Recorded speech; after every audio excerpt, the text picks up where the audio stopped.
goes for the big hit and connects this time.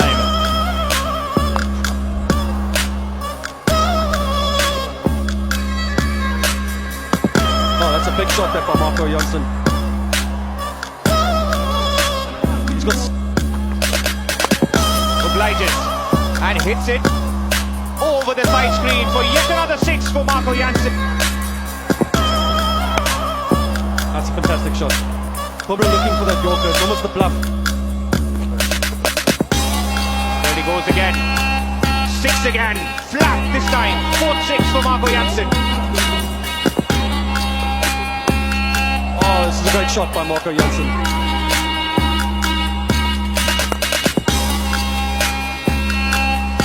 .50 for Marco Jansen.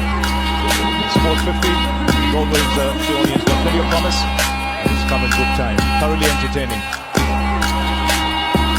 He goes, and it's one of those no-look ones. That is a proper strike.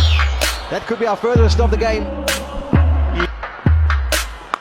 Swings again, and that looks like it's the same result. That's way back. This is impressive from Jansen. Jadeja bowled it a little wider. Goes off it. Does he middle it? Yes, he does. Couple of bounces. Trap. Swings this time to the air. Is it enough? Yes, it is. Number 7 in the 6th column for Marco Jansen. Wow. Oh, he's hit straight back at him. You can call it a drop catch, but it's certainly never that easy for the bowler. Long hop, and that's been dealt with.